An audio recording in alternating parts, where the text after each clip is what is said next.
Hi, Steve Michaels from Talking Points. I'm at Enterprise Connect in Las Vegas. Were you in Las Vegas, right? Las Vegas, not Orlando.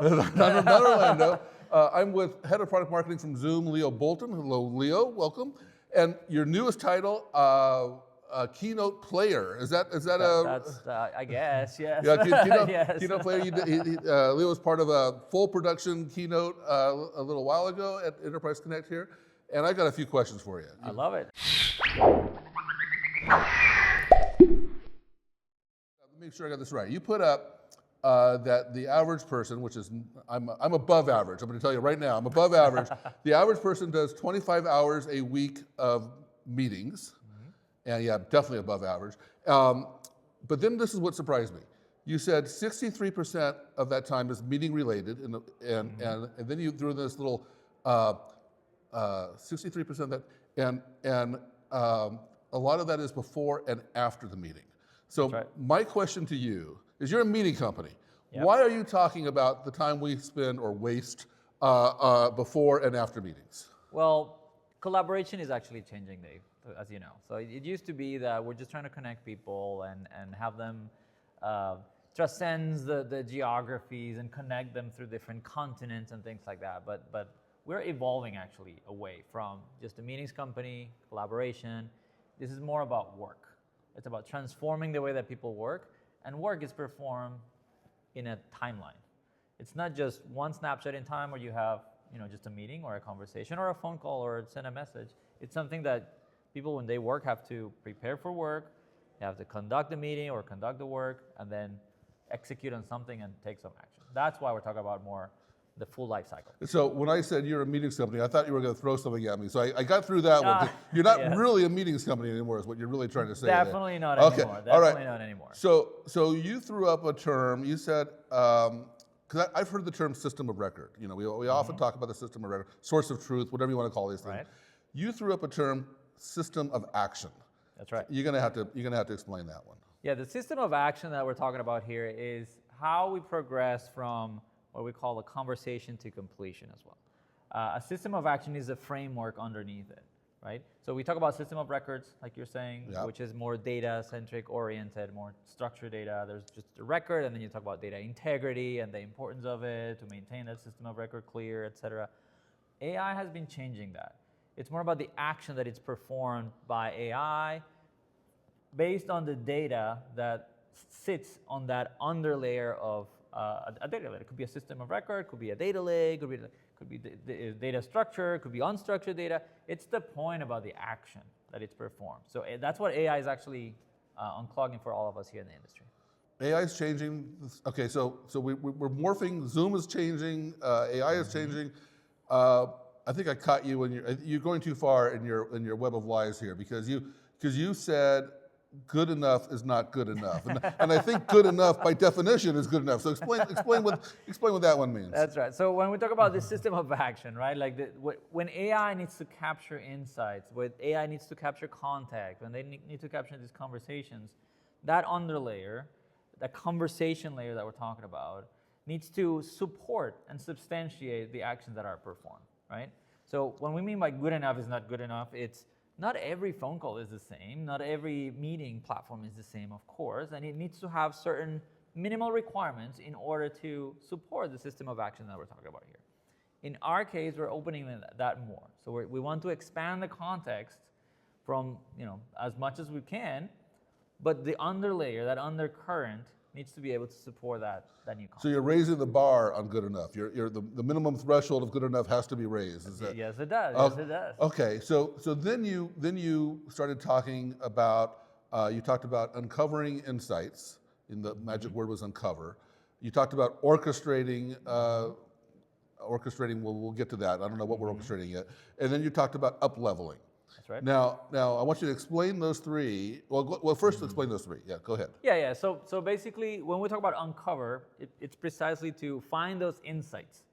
Like many of these things, you lose a file in an email that was attached. You don't even know where it was, right? Or maybe you have what was that folder that I store that information on, right? So AI precisely is helping us to uncover all that information or those insights that come from wherever that data lives, if you will. Then we talk about orchestration. So once we've identified and uncovered all those insights and the richness of them, we gotta make sure that we move them through the workflow of work that we were talking about earlier. Preparation, conversation. So you're orchestrating tasks? We're orchestrating the action of work, not just the traditional task. We're orchestrating the action of work. So think about a worker, right? A worker may have you have on your email many files. You exchange with a customer or something. Like, where was that file? Once you find the file, what do you do with it? You have to actually perform an action, or you have to actually maybe make a phone call or set up a meeting. And then after the meeting, then what do you do? Oh, I need to take the action items that I actually captured, right? So that's what we mean by orchestration, orchestrating the whole workflow. And then lastly is the up level, right? So that's where AI is helping the entire world now, basically, in making the best out of yourself, right? We're talking about elevating the quality of the output of that any workers. This is where I got really confused. You talk about uncover, orchestrate, and up level. Now, is this about a UC, like internal conversation, or is this around CCAS and external conversations? Let me put it this way. It's both, actually. Right, because internally in an organization, I just gave you an example of, if you have a knowledge worker that is typically working on a desk or something, all these three make sense. When it comes to the customer experience side or the contact center, they're exactly the same, but just with a slightly different lens.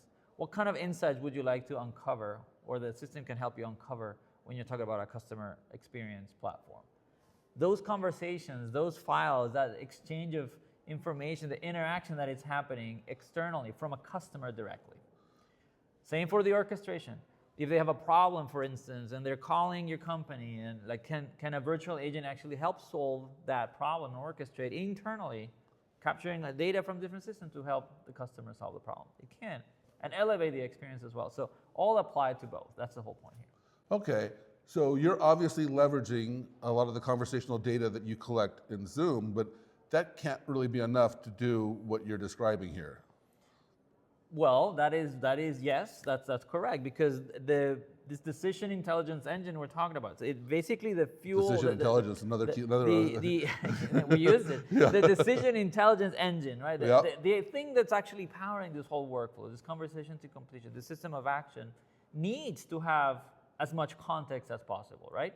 Context is what fuels and what creates knowledge in this AI engine, in these brains, if you will. Okay. So the more context you have, the better. And the richer that context, the better. So where do you get that data from if you don't have it? It could be through a connector, for instance, in different applications like ServiceNow or Salesforce.com or your SharePoint or your file. That's your structured data. So you're gonna access that data as well? We can access those, of course, through connectors, like a customer can connect. Oh, but what about the conversation? Okay. Well, this is where now I got you. Okay, so I got all kinds of data. I got all my data on my SharePoint. I got Google Drive, all that stuff, and you're gonna connect all that. Yes. But sometimes, like right now, I have conversations where I don't have.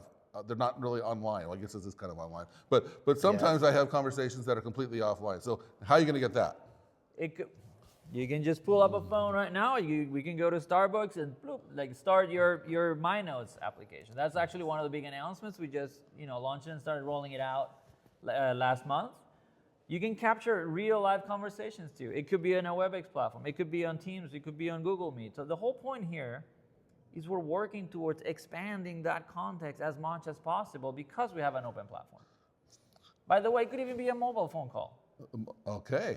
Now I'm just thinking this through, because you just said decision until you had all these terms.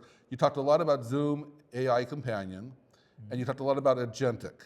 Now I think of Zoom AI Companion as kind of something that just does pretty simple stuff. But how do I turn that into an agentic solution?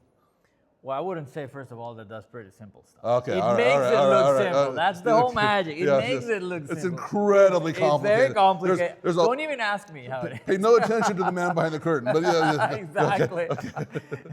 Okay. So we're taking AI Companion, like we talked about the context and how the expansion of that, but also the end user needs to have the ability to access AI Companion and all these capabilities from whatever they work, right? So that's why we're expanding the places and the surfaces where AI Companion is. But even more, we announced Agent Builder, right? So that's where these agents are coming, like you're talking about, right? So an individual person, an end user, will be able to produce and create their own agent, depending on the role, without having to go to the IT department and for approval to know And that. this is what you're calling basically workflows, or that's what I call workflows. You had, because Zoom has a new button I saw on the dashboard, work stream or workflow, what was it? Workflows is the foundation of that Okay. orchestration, exactly, right? Okay. But Agent Builder is even more than that, because those agents will leverage those workflows that you can create. Say you're in a marketing department, like my product marketing team does it, like they can create a particular agent that would produce, I don't know, positioning and messaging frameworks. Okay. Or maybe the finance team could create their own agent that, I don't know, works in a P&L, whatever it is. All right. One last question. You launched Zoom Docs a while back. Now it's been relaunched as AI Docs, and surprise, it has siblings. Yes. We've got AI Slides, AI Sheets. Yep. And is That's it. That's it. Okay. Yeah. So they got this. So does this mean that you're out to take on Microsoft? That we're done with that? Well, I wouldn't put it that way. Remember that whole flow that I was telling you about of conversation to completion, the system of action. There's one end that is the capture of context. We talked about the example of my notes, like me pulling my phone. That we need to make sure that we open up that context as much as possible. On the action side, on the other side of that machine, like we have to make sure that the work lands on whatever the worker is, right? So we evolve the canvases, we call the AI canvases that an end user or worker can have for performing work. And you started with docs, but now AI docs, AI slides, and AI sheets, you can ask AI companion, help me produce a presentation or help me create a spreadsheet based on all that context, etc. But it's not just the end deliverable. Like if the work needs to land on a PowerPoint or an Excel or in a PDF, like that is where it needs to land, right? So we're not necessarily replacing But it. you can get past the blank screen. We're focusing on the creation part, on the action that is actually required, not the end deliverable. All right. Well, thank you, and fantastic keynote, and Thank you, it'll be Dave. fun to watch. Appreciate it.